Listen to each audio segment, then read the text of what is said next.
මහින්ද රාජපක්ෂ ව්‍යාපෘති කාලයක් තිස්සේ බෙදා වෙන් කරලා තිබ්බ රටක් නැවත එකතු කරලා සංවිධානය කරනවා කියන්නේ ඇත්තටම අමාරු වැඩක්. හැබැයි ඉතින් මේ වැඩ කටයුත්ත අකුරටම ඉෂ්ට කරපු පුද්ගලෙක් තමයි මහින්ද රාජපක්ෂ කියන්නේ. අද මොන තත්ත්වයක හිටියත් රටේ සංවර්ධනයට මහින්ද කරපු බලපෑම මොන වගේ එකක්ද කියලා ඕගොල්ලන්ට මතක් කරන්න තමයි යෝරේකා අපි මේ වීඩියෝව අරගෙන ආවේ. එහෙනම් ඉතින් වෙනදා වගේම රැඳිලා ඉන්න මේ වීඩියෝවේ අවසාන තත්පරය වෙනකම් දන්න කෙනෙක් කරපු නොදන්න දේවල් ගොඩාක් දැනගන්න.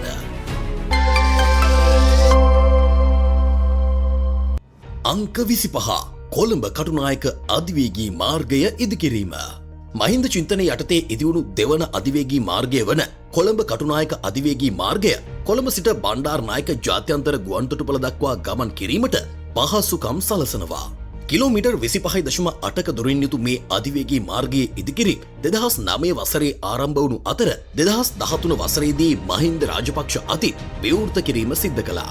මේ මාර්ගයේ කොළඹ සිට පෑලියගොඩ දක්වා මන්තිරු 6කින් සමන්විත වන අතර පෑලියගොඩ සිට කටුනායක දක්වා මන්තිරු 4කින් යුක්තව ක්‍රියාත්මක වෙනවා. මේ ව්‍යාපෘතිය සඳහා ආයෝජනය කළ මුදල ඇමරිකානු ඩොලර් මිලියන 300ක් බව තමයි වාර්තා වෙන්නේ. ආයෝජනයෙන් වැඩි කොටසක් චීනයේ එක්සීම් බැංකුව මගින් දරලා තියෙනවා. කොහොම වුණත් මේ අධිවේගී මාර්ගය නිසා ජනතාවට දැන් කොළඹ සිට කටුනායක දක්වා ගමන් කිරීමට වැය වෙන්නේ මිනිත්තු 30කටත් වඩා අඩු කාලයක් බවයි සඳහන් වෙන්නේ. අංක 24 මාතර හම්බන්තොට අධිවේගී මාර්ගය ඉදිකිරීම. ශ්‍රී ලංකාවේ පළවෙනි E වර්ගයේ අධිවේගී මාර්ගය වන දක්ෂිණ අධිවේගී මාර්ගය කොළඹ සිට මාතර දක්වා ගමන් කිරීමට පහසුකම් සලසනවා. මේ අධිවේගී මාර්ගයේ ඉදිකිරීම 2003 වසරේ ආරම්භ වුණු අතර පළමු අධීරයේ විදිහට කොට්ටාවේ සිට පින්නදුව දක්වා ඉදිකිරීම ආරම්භ වුණා. අධිවේගී මාර්ගයේ දෙවන අධීරයේ විදිහට පින්නදුවේ සිට ගොඩගම දක්වා මාර්ගයේ ඉදිකිරීම 2014 වසර වෙද්දී අවසන් කිරීම සිද්ධ කළා. කොහොම වුණත් කිලෝමීටර් 222කින් සමන්විත මේ දක්ෂිණ අධිවේගී මාර්ගයේ සියලු වැඩ කටයුතු නිමා කරන්න හැකියාව ලැබුණේ 2020 වසරේ මුල් භාගයේ වෙනකොටයි. ඉදිකිරීම අවසන් කිරීමට වැඩි කාලයක් ගත වුණත් මේ අධිවේගී මාර්ගය නිසා කොළඹ සිට මාතර දක්වා ගමන් කිරීමට තිබුණු කාලය මේ වෙද්දී පැය 2කට වගේ සීමා කරන්න පුළුවන් වෙලා තියෙනවා. අංක 23 පිටත වටරවුම අධිවේගී මාර්ගය ඉදිකිරීම.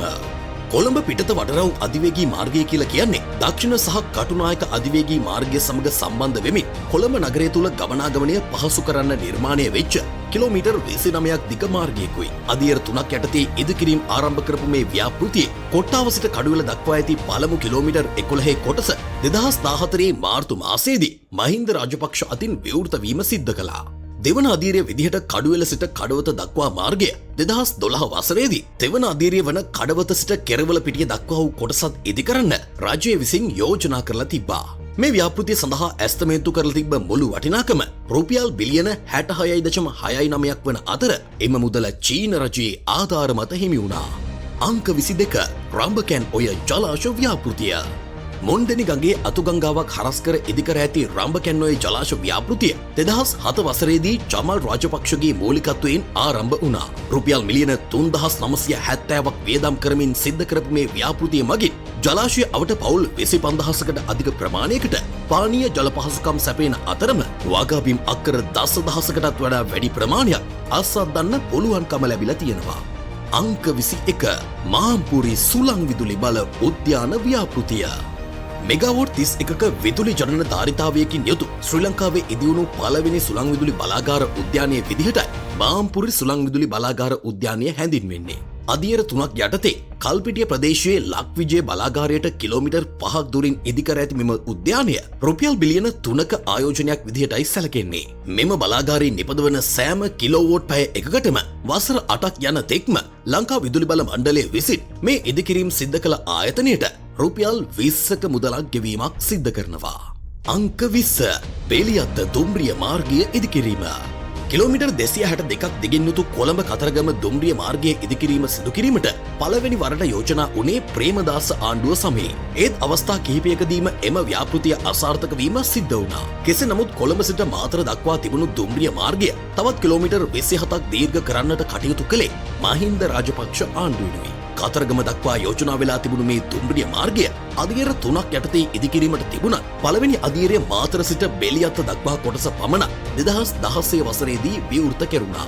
චීනයේ එක්සීම් බැංකුව හරහා 2% පොලියට ලබාගත් ඩොලර් මිලියන 278.2ක මුදලින් මේ ව්‍යාපෘතිය සිදු කරලා තියෙන අතරම එම ණය මුදල වසර 20ක් ඇතුළත නැවත ගෙවීමට රාජ්‍ය විසින් එකඟ වෙලා තිබුණා. ගෙදරට වෙලා ෆෝන් ඔබව ඉන්න එක ඇති වෙලාද? සෙල්ලම් කරන්න යන්නත් කවුරුවත් නැද්ද? එහෙනම් මෙන්න ඔයාට තනියෙන් පුහුණු වෙන්න self cricket practice tool kit එක. මේකෙන් ඔයාට ගෙදරට වෙලා කුඩා ඉඩ ප්‍රමාණයක උනත් පහසුවෙන් ක්‍රිකට් පුහුණු වීම කරන්න පුළුවන්. මිල වෙන්නේ රුපියල් 2500ක් විතරයි. ටෙනිස් බෝල් 3කුත් නොමිලේ. වැඩි විස්තර සඳහා showfacilo.lk අපගේ වෙබ් අඩවියෙන් හෝ මේ පෙන්වන දුරකථන අංකයට දැන්ම ඇමතුමක් දෙන්න. අංක 19 ජාතික අපස්මාර මධ්‍යස්ථානය ඉදිකිරීම. මහින්ද චින්තනය යටතේ ඉදිකිරීම් ආරම්භ කළ ජාතික අපස්මාර මධ්‍යස්ථානය ශ්‍රී ලංකාවේ සෞඛ්‍ය සේවය වෙනුවෙන් ඉදිවුණු දැවැන්තම නිර්මාණයයි. කොළඹ ජාතික රෝහල භූමියේ ඉදිකර ඇති මෙම මධ්‍යස්ථානය සෞදි අරාබියේ ආධාර මත රුපියල් මිලියන 2918ක් වැය කරමින් ඉදිකරන්න සමත් වෙලා තියෙනවා. මහල් 10කින් සමන්විත මේ මධ්‍යස්ථානයේ සෞඛ්‍ය අධ්‍යයන ඒකකයක්, අධිතාක්ෂණික රෝග විනිශ්චය උපකරණ සහ රෝගීන්ට අවශ්‍ය දේවාසික පහසුකම් ලබා දීම සිද්ධ කරනවා. රෝගී ඇඳන් 242ක් වෙනුවෙන් ඉදිකරුණු මේ ගොඩනැගිල්ල අද වෙද්දී ඇඳන් 100කටත් වඩා අඩු ප්‍රමාණයකට සීමා වෙලා තියෙනවා. අංක 18 කොළඹ ගෝල් සෙන්ටර් ව්‍යාපෘතිය. කොළඹ කොටුවේ පිහිටලා තිබුණු ශාන්ත ජෝන් වෙළඳසැල පෑලිය ගොඩට ගෙන යාමත් එක්ක හිස්සුණු ඒ ගොඩනැගිල්ලේ කොළඹ ගෝල් සෙන්ටර් මධ්‍යස්ථානය ආරම්භ කරන්න කටයුතු කළේ. මාළු වෙළඳපොළ ඉවත් කිරීමත් එක්ක හිස්සුණු ගොඩනැගිල්ල රුපියල් කෝටි 23.7ක් වියදම් කරමින් නැවත ප්‍රතිසංස්කරණය කරන්න මූලිකත්වයේ ගත්තේ ගෝඨාභය රාජපක්ෂයි. මේ ගොඩනැගිල්ල රන් ව්‍යාපාරික මධ්‍යස්ථානයක්, රන් වෙළඳසැල් 83ක්, විවේකාගාරයක් මෙන්ම බැංකු පහසුකම්ද සහිතව නවීන තාක්ෂණය යොදා ගනිමින් ඉදි කරන්නට ආණ්ඩුව කටයුතු කරලා තියෙනවා. අංක 17 සයුරල නෞකාව මිලදී ගැනීම. 2016 වසරේ ඉන්දියානු නැව් සමාගමකින් මිලදී ගත් සයුරල නෞකාවේ මුළු වටිනාකම ඇමරිකන් ඩොලර් මිලියන 150ක් පමණ වෙනවා. දිගින් මීටර් 105ක් සහ ටොන් 2350කින් සමන්විත මේ නෞකාවේ උපරිම වේගය නෝට් 25ක් පමණ වෙනවා. මේ නෞකාව සතුව හෙලිකොප්ටර් අංගනයක්, නවීන තාක්ෂණික උපකරණ පද්ධතියකින් සමන්විත ප්‍රහාරක අවි කිහිපයක් සහ මල්ටි බැරල් රොකට් ලෝන්චර් පද්ධතියක් පවතිනවා. නාවික මෙහෙයුම්, සමුද්‍ර ආරක්ෂක සේවා, විශේෂ නෞකා සඳහා ආරක්ෂාව සැපයීම වගේම මුහුදු කොල්ලකරුවන්ට එරෙහිව මෙහෙයුම් සඳහා යොදා ගන්නා මේ නෞකාවට ඉන්ධන නොමැතිව වුණත් නාවික සැතපුම් 4500ක දුරක් ගමන් කිරීමේ හැකියාව තිබෙනවා. අංක 16 ආරක්ෂක විශ්වවිද්‍යාල ශික්ෂණ රෝහල ඉදිකිරීම. වෙහෙරාර ප්‍රදේශයේ අක්කර 15කින් සමන්විත භූමි භාගයක ඉදිවුණු මේ ආරක්ෂක විශ්වවිද්‍යාල රෝහල කැඩට් නිලධාරීන්ට සායනික පුහුණුව ලබා දීමට, සහනදායී මුදලකින් රෝගීන්ට ප්‍රතිකාර ලබා ගැනීමට, රණවිරුවන්ට, ආබාධිත රණවිරුවන්ට සහ ඔවුන්ගේ පවුල්වල අයට සහනදායී මුදලට ප්‍රතිකාර ලබා දීමත් අරමුණු කරගෙන තමයි ඉදි කරලා තියෙන්නේ. ඇමරිකානු ඩොලර් මිලියන 202ක් ආයෝජනය කරමින් ඉදිකරපු මේ රෝහලේ ශල්‍යාකාර 23ක් තුල රෝගී ඇඳන් 696ක්, දැඩසත්කාර ඒකකයේ රෝගී ඇඳන් 63ක්, හදිසි ප්‍රතිකාර ඒකකයේ රෝගී ඇඳන් 39ක් ඇතුළු මුළු ඇඳන් 814ක් පවතිනවා. MRI ස්කෑන් යන්ත්‍ර, PET ස්කෑන් යන්ත්‍ර, CT ස්කෑන් යන්ත්‍ර වැනි නවීන වෛද්‍ය පහසුකම් වලින් සමන්විත මේ රෝහල 2013 වසරේ ඉදිකිරීම ආරම්භ කළ අතර 2016 වසරේ මැදභාගයේ වන විට ඉදිකිරීම අවසන් කර ජනතා අයිතියට පත් කරන්න කටයුතු කරලා තිබෙනවා. අංක 15 සමුද්‍ර සහ නාවික ඉතිහාස කෞතුකාගාරය ත්‍රිකුණාමලය. ශ්‍රී ලංකා නෙදර්ලන්ත සහයෝගිතා වැඩසටහන යටතේ 2007 වසරේ ප්‍රතිසංස්කරණ කටයුතු ආරම්භීමේ ගොඩනැගිල්ල මහජන අයිතියට පත් වෙන්නේ 2014 වසරේදී. නෙදර්ලන්ත රජයෙන් ලැබුණු රුපියල් මිලියන 77ක ආධාර මුදලකින් මෙහි ප්‍රතිසංස්කරණ කටයුතු සිදු කර ඇති අතර සමුද්‍රීය ගවේෂණ වලින් සොයාගත් පෞරාණික භාණ්ඩ, හමුදා නිලැඳු, බෝට්ටු වගේම LTTE මුහුදු කොටි බලකාය භාවිතයට ගත් තුවක්කු, කුඩා ප්‍රමාණයේ බෝට්ටු ඇතුළු උපකරණ කිහිපයක්ද මේ කෞතුකාගාරය තුල ගබඩා කරලා තියෙනවා. අංක 14 A15 මහා මාර්ගයේ ඉදිකිරීම. නැගෙනහිර නවෝදය වැඩසටහන යටතේ ඉදිකිරීම ආරම්භ කළ A15 මාර්ගය එහෙමත් නැත්නම් මඩකලපුව ත්‍රිකුණාමලය මාර්ගය රුපියල් මිලියන 3000කට අධික මුදලක් වියදම් කරමින් ඉදිකරපු නිර්මාණයක් කිව්වොත් ඒක නිවැරදි. ප්‍රධාන පාලම් 5කින් සහ අණු පාලම් 33කින් සමන්විත මේ මාර්ගයේ ප්‍රතිසංස්කරණ කටයුතු 2011 වසරේදී අවසන් කරන්න එවකට ආණ්ඩුව සමත් වුණා. මේ මාර්ගය ඉදිවීමට පෙර මඩකලපුවේ සිට ත්‍රිකුණාමලය දක්වා ගමන් කිරීමට පැය 7-8 අතර කාලයක් ගත වුණු අතරම මේ වෙද්දී පැය 2කටත් අඩු කාලයකින් මේ පාර හරහා ගමන් කිරීමේ හැකියාව තියෙනවා. අංක 13 මොරටුව විශ්වවිද්‍යාලීය තාක්ෂණික ආයතනය. මොරටුව විශ්වවිද්‍යාලයේ ඉංජිනේරු පීඨයේ සිසුන් සහ ජාතික තාක්ෂණ වේදී ඩිප්ලෝමා හදාරන සිසුන් අතර තිබුණු ගැටුමේ ප්‍රතිඵලයක් විදිහටයි 2023 වසරේදී මේ තාක්ෂණික ආයතනය හෝමගමදී ඉදිවෙන්නේ. ජාතික තාක්ෂණ ඩිප්ලෝමාව හදාරන සිසුන්ට මූලිකත්වයක් දෙමින් ඉදිකරපු මේ ආයතනය ඇමරිකානු ඩොලර් මිලියන 89.5ක ආයෝජනයක් විදිහටයි සැලකෙන්නේ. වාර්ෂිකව 1000කටත් වඩා වැඩි සිසුන් පිරිසක් අධ්‍යාපන පහසුකම් සපයන මේ ආයතනයේ නවීන විද්‍යාගාර, දේශන ශාලා, සිසු සිසුවියන් 3000කට සරිලන නේවාසිකාගාර, පුස්තකාල පහසුකම් වගේම වෛද්‍ය මධ්‍යස්ථානයක් ඇතුළු රාජ්‍ය විශ්වවිද්‍යාලයක පවතින සියලු පහසුකම් අඩංගු වෙනවා. අංක 12 කොකාවිල් රූපවාහිනී සම්ප්‍රේක්ෂණ කුළුණ ප්‍රතිසංස්කරණය. 1982 වසරේදී ජපන් රජයේ සහාය ඇතිව ඉදිකළ කොකාවිල් රූපවාහිනී සම්ප්‍රේක්ෂණ කුළුණ මගින් උතුරු පළාතේ ජනතාවට VHF තරංග ඔස්සේ රූපවාහිනිය නැලබීමේ අවස්ථාව මුල් වරට හිමි වුණා. ඒත් 1990දී LTTE සංවිධානය විසින් මේ කුළුණ විනාශ කිරීමත් එක්ක නැවත යථා තත්ත්වයට පත් කිරීමේ කටයුතු ආරම්භ කළේ 2019 මහින්ද රාජපක්ෂ ආණ්ඩුව තුලයි. විදුලි සංදේශන කොමිසම් සභාවේ අධීක්ෂණය යටතේ රුපියල් මිලියන 3300ක් යොදා ගනිමින් නැවත ප්‍රතිසංස්කරණය කර වූ මේ කුළුණ මහජන අයිතියට පත් කිරීම සිද්ධ කළේ 2011 වසරේදී. මීටර් 174ක් උස මේ කුළුණ එදා මෙදා තුර දකුණු ආසියාවේ ඉදිවුණු උසින් වැඩිම රූපවාහිනී කුළුණ වන අතරම මේ කුළුණ නිසා නැවතත් උතුරු නැගෙනහිර ජනතාවට රූපවාහිනිය නැරඹීමේ අවස්ථාවක් උදා වුණා. 11 සුදුවැල්ල දීවර වරාය සංකීර්ණය ඉදිකිරීම. කෝටගොඩ ඉදිකර ඇති සුදුවැල්ල දීවර වරාය කියලා කියන්නේ මහින්ද චින්තනය යටතේ ඉදිවෙච්ච තවත් එක් සුවිශේෂී ව්‍යාපෘතියක්. පවුල් 800ක ජීවත්වන දීවරයන් 1500කට වැඩි පිරිසකට මේ වරාය මගින් රැකියා උත්පාදනය කරලා තියෙනවා. මෙම වරාය මගින් රැකියා උත්පාදනය කරලා තියෙනවා. අධීර දෙකක් යටතේ ඉදිකිරීම ආරම්භ කරපු මේ වරායේ පළවෙනි කොටස 2013 වසරේ අවසන් වන විට රුපියල් මිලියන 340ක් වැය කරමින් ඉදිකර අවසන් කරන්න කටයුතු කළා. 2015 වසරේ ඉදිකරන ලද දෙවන කොටසට රුපියල් මිලියන 590ක් වැය කර ඇති අතර මීටර් 3 ගැඹුරු දිය කඩන දෙකක් 400කට අධික දීවර යාත්‍රා නැවැත්වීමේ අංගනයක් ඇතුළු නවීන පහසුකම් වලින් මෙම වරාය නිර්මාණය කරලා තියෙනවා. අංක 10 කල්පිටිය පවන් දනවී සුළං විදුලි බලාගාර උද්‍යානය ඉදිකිරීම. විදුලි ජනන කුළුණු 12කින් සමන්විත මෙගාවෝට් 10.2ක ධාරිතාවයකින් යුතු කල්පිටිය සුළං විදුලි බලාගාර උද්‍යානය නිර්මාණය වෙන්නේ 2020 වසර වන විට සුළං විදුලි ආශ්‍රයෙන් මෙගාවෝට් 400ක් ජාතික විදුලි පද්ධතියට එකතු කිරීම කියන ව්‍යාපෘතිය යටතේ. LTL හෝල්ඩිං සමාගම විසින් මෙම නිර්මාණයට මුදල් ආයෝජනය සිදු කර ඇති අතර ශ්‍රී ලංකා විදුලි බල මණ්ඩලය සමග ඇති කරගත් ගිවිසුමකට අනුව මෙය ක්‍රියාත්මක වීම සිද්ධ වෙනවා. 0.75 මෙගාවෝට් යුනිසන් වාදලියේ ටර්බයින මගින් විදුලිය උත්පාදනය කරන මෙම බලාගාරයේ වැඩ කටයුතු 2012 වසර වන විට අවසන් කරන්න එම රජය සමත් වුණා. අංක 9 කොහුවල ගුවන් පාලම ඉදිකිරීම. කොහුවල මන්සන්දියේ පවතින අධික රථවාහන තදබදයට විසඳුම් ලෙස 2021 වසරේදී මෙම පාලම ඉදිකිරීම ආරම්භ කළා. මෙම ගුවන් පාලම මීටර් 257ක් වන අතර පළල මීටර් 9.4කින් සමන්විත වෙනවා. ප්‍රවාහන සහ මහාමාර්ග අමාත්‍යාංශය මගින් මාර්ග සංවර්ධන අධිකාරියේ පූර්ණ අධීක්ෂණය යටතේ හංගේරියානු සමාගමක් විසින් මෙම පාලමේ ඉදිකිරීම සිද්ධ කරලා තියෙන අතර මේ සඳහා ඩොලර් මිලියන 3599ක් වැය කරලා තියෙනවා. අවුරුදු 3ක් ඇතුළත ඉදිකිරීම අවසන් කළ මෙම පාලම 2024 වසරේදී ජනතා අයිතියට පත් කිරීමට පසුගිය ආණ්ඩුව කටයුතු කළා. අංක 8 නව කැලණි පාලම ඉදිකිරීම.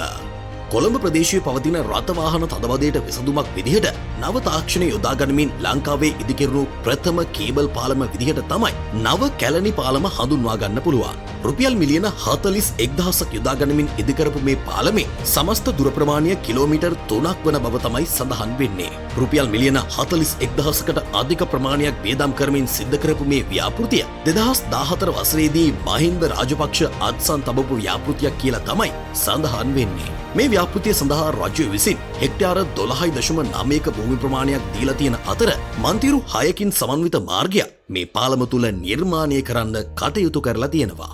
අංක 7 නිර්මලපුර සුළං විදුලි බල උද්‍යානය ඉදිකිරීම. කල්පිටිය ප්‍රදේශයේ ලක්විජය බලාගාරය අසල කිලෝමීටර් 3ක් පුරා දිගට විහිදිලා ඉදිකරලා ඇති නිර්මලපුර සුළං විදුලි බල උද්‍යානය රුපියල් මිලියන 2400ක් වියදම් කරමින් සිද්ධ කරපු ව්‍යාපෘතියක්. සුළං බල කුළුණු 7කින් සමන්විත මේ ව්‍යාපෘතියට ආයෝජනය කිරීම සිද්ධ කරලා තියෙන්නේ අක්බාර් බ්‍රදර්ස්, ඒලිස් සහ හයිඩ්‍රාමනී කියන ආයතනවලට අනුබද්ධ ආයතනයක් වුණු නිර්මලපුර පවර් වින් කියන පුද්ගලික සමාගමයි. මෙම බලාගාරයෙන් නිපදවන සෑම කිලෝවෝට් පැය එකකටම පළමු වසර 20 සඳහා විදුලි බල මණ්ඩලය විසින් වින් පවර් ආයතනය වෙත රුපියල් 19.43ක මුදලක් ගෙවීම සිද්ධ කරනවා. අංක 6 ඔළුවිල් වරාය සංකීර්ණය ඉදිකිරීම. අම්පාර අක්කරිපත්තුව ප්‍රදේශයේ පිහිටා ඇති ඔළුවිල් වරාය සංකීර්ණය 2013 වසරේදී මහින්ද රාජපක්ෂ අතින් විවෘත කිරීම සිද්ධ වුණා. මෙම වරාය සංකීර්ණය කොටස් දෙකකින් සමන්විත වන අතර වාණිජ වරායට ටොන් 50,000ක දක්වා වූ නැව් ඇතුළත් කිරීමේ හැකියාව තිබෙනවා. දිය කඩන දෙක, සිමෙන්ති ගබඩා සංකීර්ණයක්, යාත්‍රා ද්‍රෝණයක් සහ මාළු වෙන්දේශි ශාලාවක් ඇතුළු දැල් පිරියම් කිරීමේ පහසුකම්ද මේ ඔළුවිල් දීවර වරාය සතු වෙනවා. රුපියල් කෝටි 722ක ආයෝජනයක් වුණු මෙම වරාය සංකීර්ණය ඩෙන්මාර්ක රජයේ ආධාර ඇතුව ඉදිකර ඇති බව තමයි වාර්තා වෙන්නේ.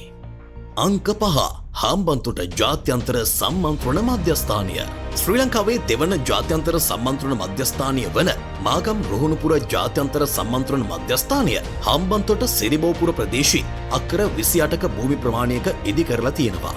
ඇමරිකානු ඩොලර් මිලියන 15.3ක් යොදා ගනිමින් ඉදිකරපු මේ නිර්මාණය නාගරික සංවර්ධන අධිකාරිය සහ කොරියානු ජාත්‍යන්තර සංස්ථාව එක්ව සිද්ධ කරපු ව්‍යාපෘතියක් විදිහටයි සඳහන් වෙන්නේ. එකවර රථවාහන 400ක් ගාල් කිරීමේ රථගාලා හෙලිකොප්ටර් සඳහා පහසුකම් සපයන හෙලිපෑඩ් අංගනයක් ඇතුළු සෝකෝපභෝගී පහසුකම් මෙම සම්මන්ත්‍රණ ශාලාව සතුව පවතිනවා. අංක 4 කොළඹ පාවෙන වෙළඳ සංකීර්ණය ඉදිකිරීම.